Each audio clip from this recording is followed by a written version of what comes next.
తాకట్లో ఉన్న మీ బంగారాన్ని విడిపించి ఆ రోజు ఆన్లైన్ రేటుకి కొంటాం. Sharma gold company. వాగర్థావివ సంపృక్తౌ వాగర్థ ప్రతిపత్తయే జగతః పితరౌ వందే పార్వతీ పరమేశ్వరౌ. ఆదిత్యాయ చ సోమాయ మంగళాయ బుధాయ చ గురుశుక్రశనిభ్యశ్చరాహవే కేతవే నమః. శృంగేరి జగద్గురు పీఠాధిపతులకి, కంచి పీఠాధిపతులకి నమస్కారములు తెలియజేసుకుంటూ కార్యక్రమాన్ని ప్రారంభిద్దాం. వీక్షించేటువంటి ప్రేక్షకులకి ఒక ముఖ్య గమనిక. అనేక మంది తమ యొక్క ప్రశ్నలని కామెంట్స్ రూపంలో తెలియజేశారు. కొంతమంది మెసేజ్ రూపంలో కూడా పంపించడం జరిగింది.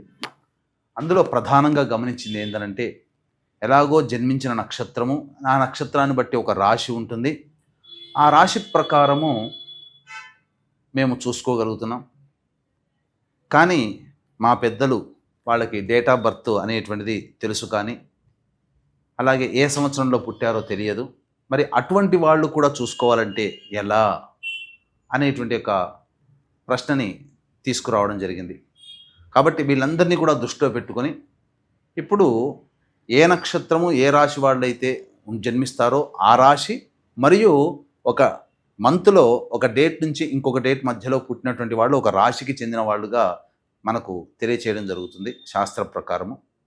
కాబట్టి ఈ యొక్క గణాంకాలని దృష్టిలో పెట్టుకొని మనం వినూత్నంగా రాశితో పాటుగా ఒక నెలలో పుట్టినటువంటి వాళ్ళకి, అనగా ఉదాహరణకి ఉజ్జాయింపుగా ఏ రాశికి చెందుతారో ఆ రాశి వాళ్ళని మనం క్రోడీకరించుకొని ఈ యొక్క నూతన విధానంగా మనం తెలియచేయడం జరుగుతుంది. ఒకవేళ రాశికి సంబంధం లేకపోయినా మీరు జన్మించిన జన్మ తేదీ మరియు జన్మ నెల ఏదైతే ఉంటుందో జన్మ మాసమును బట్టి మీరు ఒక రాశికి చెందుతారు. ఆ రాశిది ఆ ఫలితాలు కూడా మీకు కూడా ఉపయోగంగా ఉంటాయని చెప్పి తెలియచేయవచ్చు.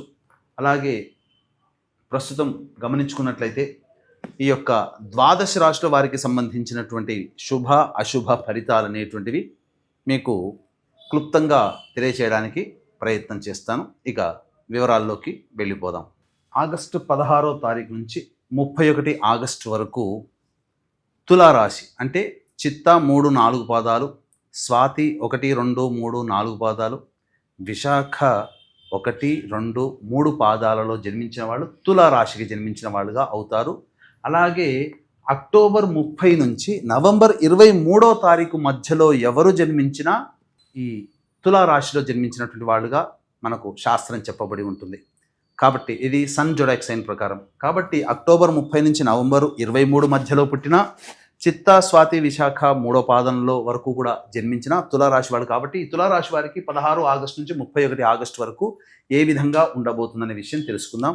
ముఖ్యంగా గురుగ్రహం యొక్క సంచారము అనుకూలంగా ఉన్నటువంటి కారణం చేత అన్ని విధాలుగా పనులలో అనుకూలత, ఏ పని అనుకున్న ఆటంకాలు ఉన్నప్పటికీ కూడా ఆఖరి నిమిషంలో ఆపన్న హస్తం అందుతుంది.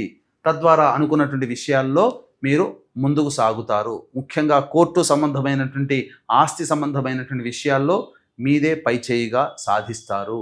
అలాగే విదేశీ యానము, విదేశీ విద్యకు సంబంధించి అన్ని విధాలుగా యోగకాలముగా ఉండేటువంటి సమయం చెప్పవచ్చు. అయితే శుక్రగ్రహ సంచార ప్రభావము అనుకూలంగా లేదు. ఈ కారణం చేత స్త్రీల వలన మోసానికి గురయ్యే అవకాశం ఉంటుంది.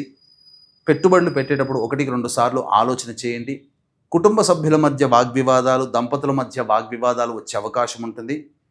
లేదా మీరు ఎవరికైనా డబ్బులు ఇచ్చి నష్టపోవడం అనేటువంటిది శుక్రగ్రహ సంచార ప్రభావం కలుగుతుంది. కాబట్టి జాగ్రత్తలు పాటించండి ధనపరమైన విషయంలో, కుటుంబ దాంపత్య విషయంలో.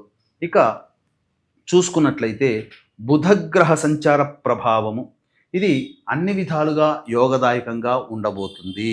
ఈ బుధుని యొక్క ప్రభావం వలన చేస్తున్నటువంటి వృత్తి, ఉద్యోగ, వ్యాపారాల్లో ప్రమోషన్స్ కానీ, ధనము అధికంగా రావడం కానీ, వ్యాపార విస్తరణ కానీ జరుగుతుంది.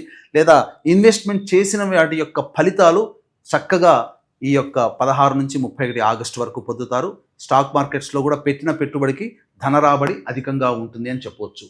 ఇక ముఖ్యంగా రవిగ్రహ సంచారము, కేతుగ్రహ సంచారము సంపూర్ణముగా యోగిస్తున్నటువంటి కారణం చేత అన్ని విధాలుగా యోగదాయకంగా ఉంటుంది. ప్రభుత్వపరమైనగా రావాల్సినటువంటి ఏవైనా లోన్స్ కానీ, లేకపోతే ఏదైనా అవార్డులు, రివార్డులు లాంటివి ఈ తులారాశి వారు పొందే అవకాశం ఉంటుంది. ముఖ్యంగా నిరుద్యోగస్తులు చక్కగా ఉద్యోగం లభించే అవకాశం ఉంటుంది.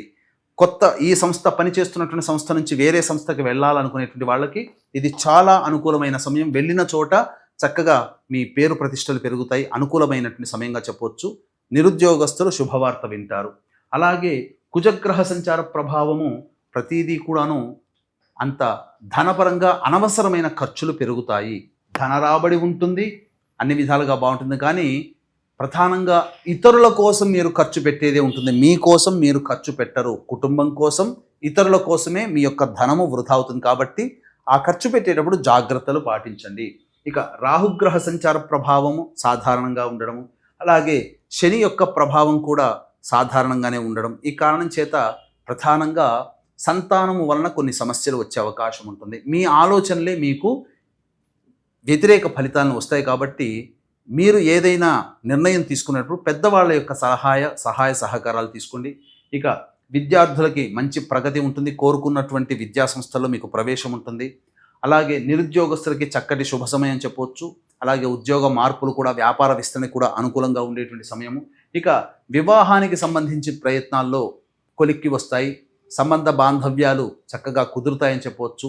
సంతానానికి సంబంధించి ప్రయత్నాలు కూడాను చక్కగా సత్సంతాన ప్రాప్తి కలిగే అవకాశం కూడా గోచరమవుతుంది. ప్రయత్నాలు చేయవచ్చు. ఏ తర్వాత చెప్పుకొచ్చేది ఏంటంటే మిశ్రమం కంటే అధికంగా శుభ ఫలితాలు కలుగుతాయి. కాబట్టి అన్ని విధాలుగా యోగదాయకంగా ఉంటుంది.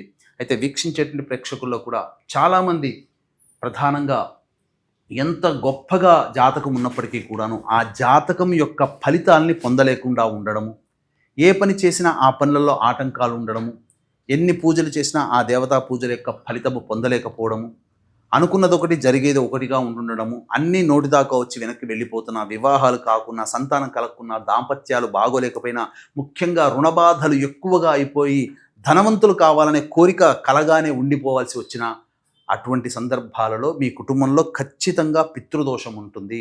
పితృదోషం అంటే పిండ ప్రదానం కాదు.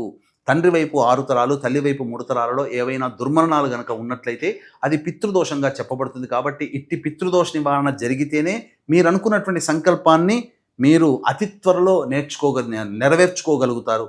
కాబట్టి ఇట్టి పితృదోష నివారణకి ఈ యొక్క నెల 22వ తారీఖు రోజున చతుర్దశి అమావాస్య కలిసిన ఆశ్లేష నక్షత్రం ఉన్నటువంటి మహత్తరమైనటువంటి రోజున పితృదోష నివారణ కార్యక్రమం మన పీఠం ఆధ్వర్యంలో జరుగుతుంది. 20వ తారీఖు లోపల మీ గోత్రనామాలు ఈ కార్యక్రమంలో నమోదు చేసుకోవచ్చు. రాదలిచినటువంటి వాళ్ళు ఈ కార్యక్రమంలో ఎలా రావాలనేటువంటి విషయాల్ని కార్యక్రమ తదనంతరం కాంటాక్ట్ చేసి ఆ కనిపిస్తున్న నెంబర్ కాంటాక్ట్ చేసి పూర్తి వివరాలు తెలుసుకోవచ్చు. ఇక దినచర్యలలో భాగంగా రోజువారీ కార్యక్రమాలు ఎలా ఉంటుందని చెప్పవచ్చు. 16వ తారీఖు రోజున ముఖ్యంగా ఈ తులారాశి వారికి రాని బాకీలు వసూలవుతాయి. విందులు వినోదాల్లో పాల్గొంటారు.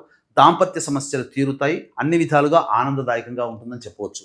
ఇక 17, 18, 19, 20 ఈ తేదీలలో ప్రధానంగా ఖర్చులు అధికంగా ఉంటాయి. సంతానం మూలకంగా విభేదాలు, సమస్యలు పెరుగుతాయి. రాని బాకీలకి ఎక్కువగా కష్టపడాల్సి వస్తుంది. మనస్సు ఆందోళనగా ఉంటుంది. ఏ పని చేయాలన్నా ఆసక్తిగా ఉండదు. ఒక జిగ్జాగ్ లాగా ఉంటుంది. నిర్ణయాలు తీసుకోకపోవడమే మంచిది. ఇక 21, 22, 23, 24, 25 ఈ తేదీలలో చేస్తున్నటువంటి వృత్తి, ఉద్యోగ, వ్యాపారాల్లో అనుకూలత ఉంటుంది. నిరుద్యోగస్తులు మంచి శుభవార్త వింటారు. ప్రమోషన్స్ కోసం చేసే ప్రయత్నాలు ఫలిస్తాయి. ప్రభుత్వపరమైనటువంటి రావాల్సినటువంటి లోన్లు శాంక్షన్ అవుతాయి. అన్ని విధాలుగా ఆనందదాయకంగా ఉంటుంది. ఖర్చుకు మించిన ఆదాయం లభించడం ద్వారా సంతృప్తిగా ఉంటారని చెప్పవచ్చు.